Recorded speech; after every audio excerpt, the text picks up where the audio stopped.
8월 22일 화요일 예레미야서 23장 23절에서 40절 말씀을 묵상합니다. 오늘 묵상 말씀도 어제와 마찬가지로 거짓 예언자들에 대해 언급합니다. 묵상 말씀의 시작은 시간과 공간을 초월하시는 여호와 하나님으로 시작합니다.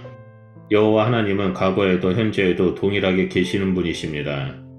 23절은 가장 먼저 나 가까이에 있는 하나님을 묻습니다. 이에 대한 백성의 대답은 예스입니다. 그리고 뒤이어 멀리 있는 하나님은 아니냐라는 질문이 나옵니다. 다시 말해 나는 가까이 있는 하나님이냐, 그렇다면 멀리 있는 하나님은 아니냐라고 묻는 것입니다. 이스라엘 백성은 하나님은 자신들의 하나님 성전에 계시기 때문에 결코 떠나지 않으리라 생각했습니다. 그러나 하나님은 이스라엘에게서 멀리 계실 수 있는 분이시기도 합니다. 어떤 사람들은 여호와의 눈이 자신을 보지 못하고 있다라고 생각하며 행동합니다. 그들은 은밀한 곳에 들어가며 숨을 수 있다라고 생각하지만 여호와 하나님은 천지에 충만하신 분이십니다. 여기서 충만하다라는 히브리어 단어는 말레로, 이 단어는 어제 묵상 말씀이 23장 10절에서 이스라엘의 간음이 가득하다로 번역되어 사용되기도 했습니다. 즉 은밀한 곳에서 행해지는 죄는 은밀한 곳에서 발생하는 간음과 유사함을 알 수 있습니다. 간음은 목격한 자가 없다면 죄로 드러나지 않는 경우가 있지만 여호와는 모든 곳에 충만함으로 숨겨진 곳에서 발생하는 죄에 대한 최초의 목격자입니다. 25절 이하는 거짓 예언자들의 논쟁이 나옵니다. 거짓 예언자의 특성을 꿈과 연결하여 언급합니다.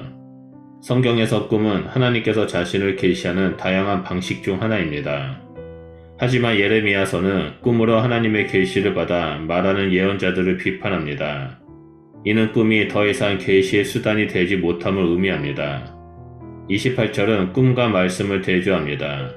꿈을 꾼 선지자는 꿈을 말하고 내 말을 받은 자는 말할 것이라고 선언합니다. 즉 꿈을 대신하여 말씀이 올바른 계시의 수단이 되어야 합니다. 25절과 26절은 예언하다를 의미하는 표현이 5번이나 나오는데 이들을 표현하는 수식어를 보면 거짓과 강교입니다. 예레미야는 꿈을 꾸고 예언하는 행위에 대해 거짓이라 선언하고 거부합니다. 계속해서 저자는 꿈을 꾸고 말하는 것의 의도를 언급합니다. 먼저 바알을 숭배하여 여호와를 망각했던 이스라엘 조상들의 신앙을 서술합니다.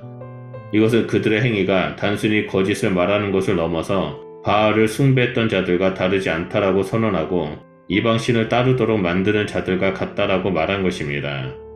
28절은 꿈을 꾼 예언자와 여호와의 말씀을 받은 예언자를 대조적으로 서술합니다. 그들은 모두 스스로 예언자라고 말합니다. 꿈을 꾼 자는 꿈을 말하고 여호와의 말씀을 받은 자는 여호와의 말씀을 말합니다. 여기에서 저자는 성실이라는 단어를 여호와의 말씀을 받은 예언자에게 사용합니다. 이것은 성실이라는 의미도 있지만 진실이라는 의미를 포함하므로 거짓과 구별되는 개념입니다. 따라서 저자는 꿈을 꾸고 말하는 자를 거짓 예언자로, 여호와의 말씀을 받아 말하는 자를 진실한 예언자로 규정합니다. 계속해서 저자는 거짓된 예언자와 진실된 예언자를 겨와 알곡에 비유합니다. 여호와는 자신의 말을 불에 비유합니다. 23장에서 불의 이미지는 이스라엘을 소돔과 고모라에 비유하는 것과 연결됩니다. 소돔과 고모라가 불에 멸망당했듯이 이스라엘도 불에 멸망당할 것입니다. 이어서 여호와의 말씀은 방망이에 비유되는데 그것은 바위를 부술 수 있을 정도로 강력합니다. 여호와는 거짓 선지자들을 칠 것입니다.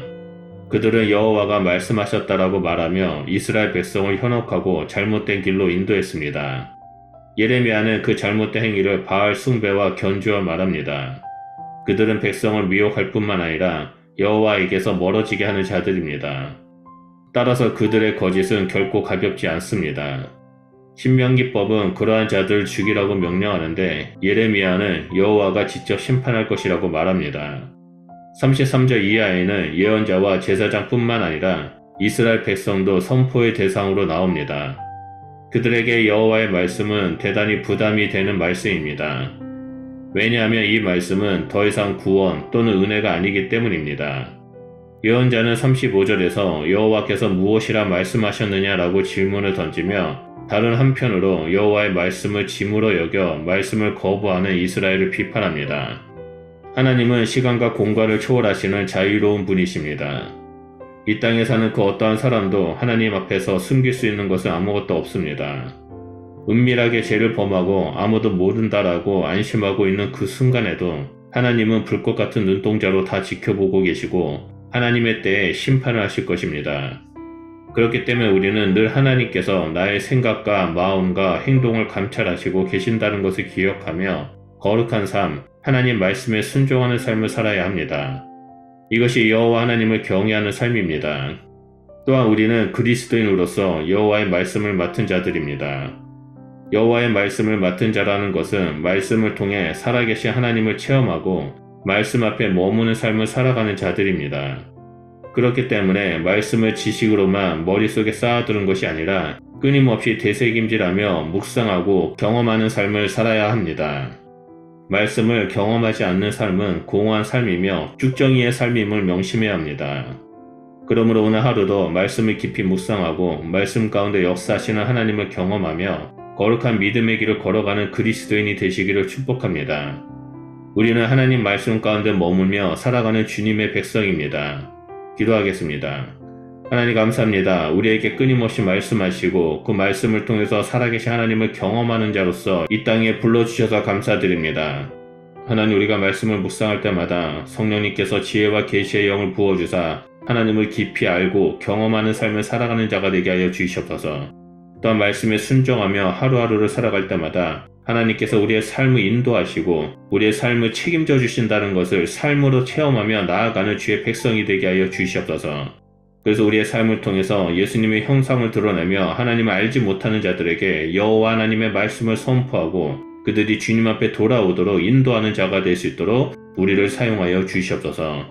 우리를 통해서 큰 영광 받아 주실 것에 대해서 믿사오며 예수 그리스도 이름으로 기도드립니다. 아멘.